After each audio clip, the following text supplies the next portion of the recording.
Ladies and gentlemen, welcome back to the show. We've got some massive breaking news happening. We just got from the War Room and Steve Bannon's show a massive update on, on Trump's DOJ.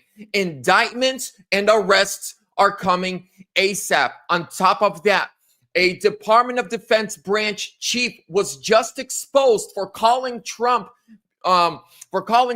illegitimate and vows to resist Donald Trump and Pete Hegseth and that they are both unfit to lead. He was exposed in a hidden camera sting operation. Ladies and gentlemen, we're diving into that right away. Do me a huge favor, smash that thumbs up, subscribe, leave me a comment. Where are you tuning in from? Do me a favor, share this with a friend or two. Let's get the truth out there. And before we continue, today's sponsor is VERITY Metals. Ladies and gentlemen, this is a Patriot, family, faith-based gold, silver, and precious metal IRA firm. They protect your money through physical, constitutional gold and silver. They love Trump. They love the Patriot community, and they'll give you free silver on your next qualifying order when you call or text 480-717-9081. Tell them Vlad sent you. You support the show. You get free silver. You can't beat that. Now, let's continue. Now, we're gonna jump from there onto my Twitter page, and we're gonna watch this, and then we're gonna watch the other video of the Department of Defense branch chief talking total smack against Trump and Pete Hegseth. Several meetings.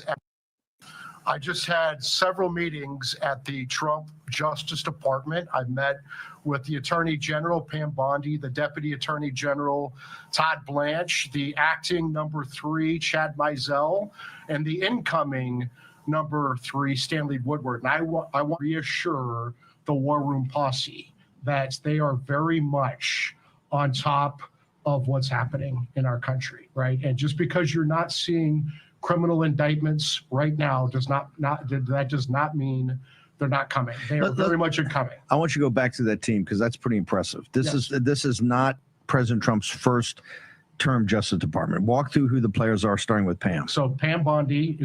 By the way, before we continue, ladies and gentlemen, smash that thumbs up and leave me a comment.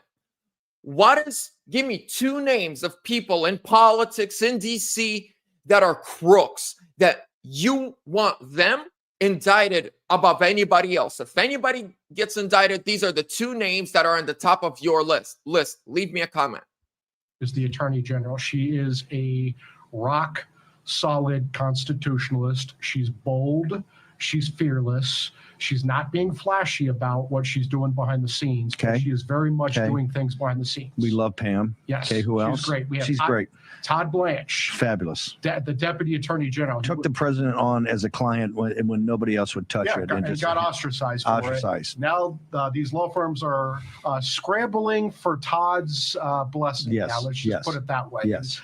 Good luck to those law firms, especially law firms like Perkins Coie. Good luck. So he's the deputy. He's the Deputy Attorney General. He runs the day-to-day of the department. Chad Mizell is Pam's chief of staff, who's also the acting number 3, the acting associate attorney general. Is he going to stay? He's doing a great job as chief of staff. Is he going to go to be number 3 and give up chief? He'll stay as chief. He's staying as chief of staff, which is more important for Chad. It's just more important. Stanley Woodward is going to be the associate attorney general once he gets confirmed. So he's moving from the White House. He's already there. He's already there. Over at DOJ. Yeah, he's counselor to the AG right now. So the attorney that represented Donald Trump in all of his bogus cases, Trump hired him to work for his White House as legal staff.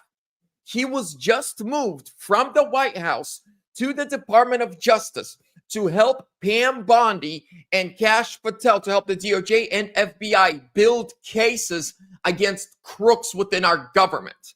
And I want to, again, go back to what he said. Just because they're not being flashy like the Democrats are, doesn't mean they're not putting in real work behind the scenes. And again, the guy that's speaking to Steve Bannon said, I just got out of the DOJ.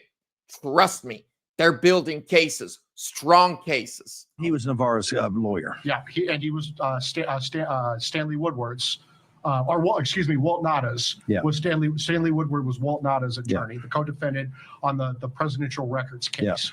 President Trump has a rock solid team of very good lawyers who are battle tested, who are loyal to the president and his agenda. They should be. And the word is from Pam and the team is that, hey, we're not going to screw any of these things up. We don't want to hurry it. Things are happening. Stand by. Justice is definitely coming. Let me just assure the War Room posse, justice is coming, and there's going to be accountability for this unprecedented Republican lawfare, where the Biden Justice Department was politicized and weaponized. There's going to be accountability for a lot of these crimes. It takes time to build these crimes. Kash Patel is there. He's doing a hell of a good job. So is Dan Bongino, his deputy. Justice is coming. So just because we don't see it publicly does not mean it's not happening. I know what's happening.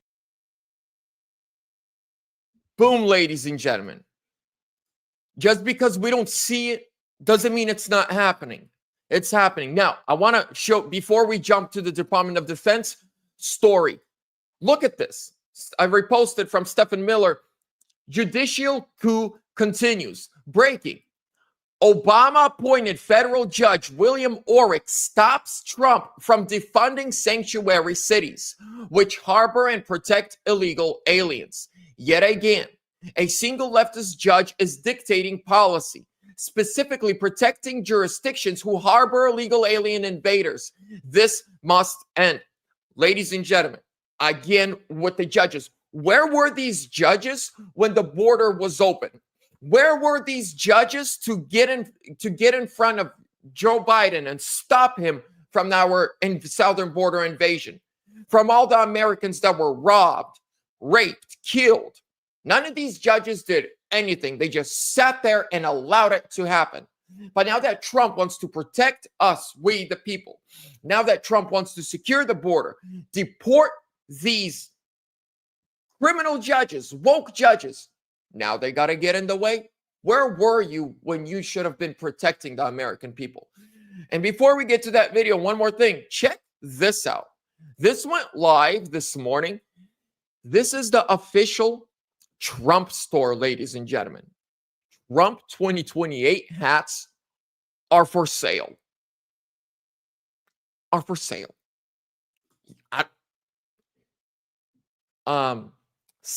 Think whatever you want, but I like it. All right. I absolutely love this. Trump 2028. Let's get it done. From there, this is where we're going. Breaking. Department of Defense branch chief calls President Trump illegitimate, vows to resist him, attacks Hegseth as, quote, unfit to lead. Let's roll this clip. The same guy who tried to overthrow an election is just like truly setting his snap back with dictatorship. He's illegitimate. He's terribly immoral, breaking every norm. We're gonna resist him. Everything he does. James O'Keefe here in Arlington, Virginia, in front of the Pentagon. The branch chief inside the Pentagon saying on hidden camera he's going to resist against Trump and Hegseth. Now, since President Trump was elected and assigned Pete Hegseth as Secretary of Defense, the DOD has faced a number of leaks in the past few months from employees inside the Pentagon. There's some type of deep state forces that want to make sure you don't stay there. They've come after me from day one, just like they've come after President Trump. I mean, I've gotten a fraction of what President Trump got in that first term. The Secretary of Defense, Pete Hegseth, has been going on media interviews expressing that there are people within the Pentagon who want to resist the president and hurt his policies. I know exactly why I'm here, to rip out the insidious ideologies and not compromise and not back down, to reestablish standards and accountability. Nicholas Terza, a branch chief within the DOD, expressed dissatisfaction with his new boss, Secretary of Defense Pete Hegseth, claiming he is too young for the job.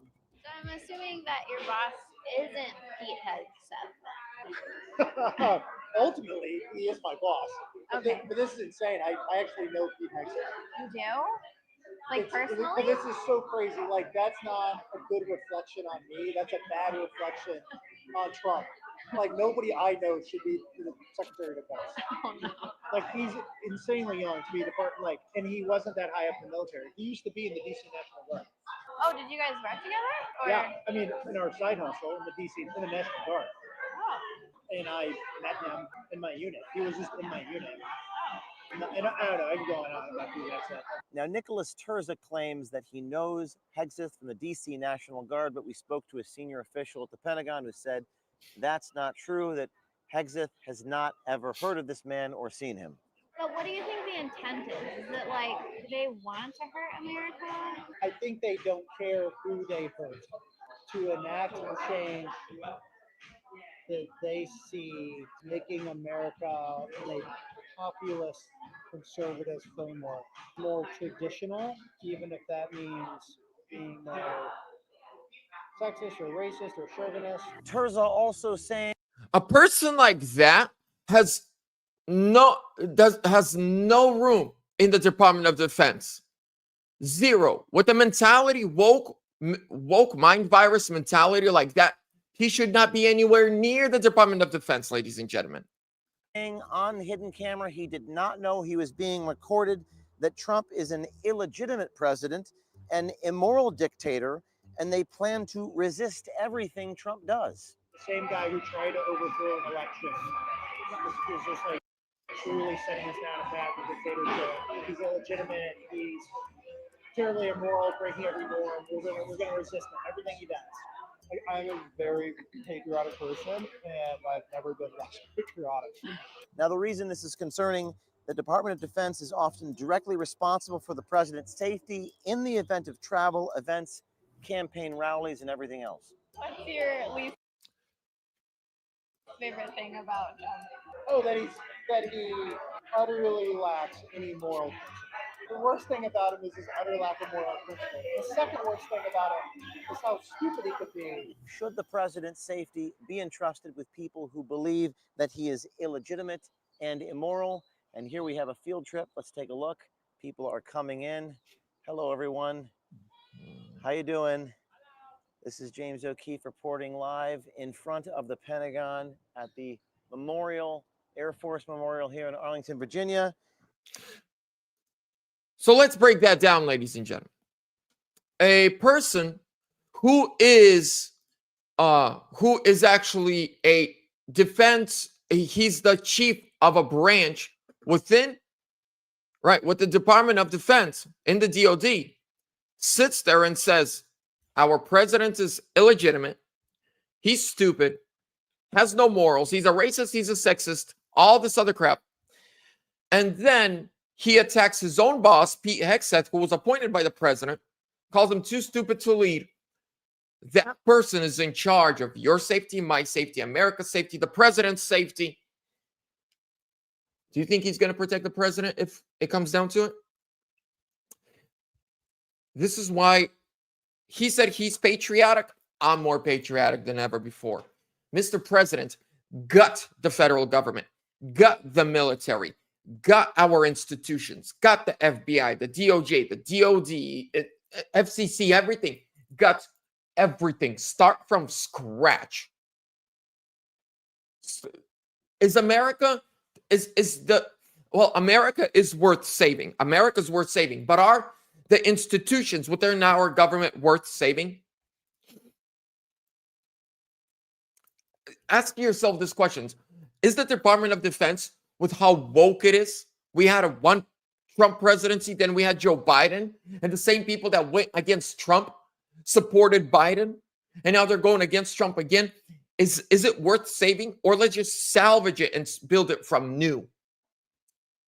I think our federal government and many of our states, the blue states especially, are not worth saving the way they are. They can't be saved. Corruption is in its DNA. I think it all needs to be scrapped, completely scrapped, and started from new.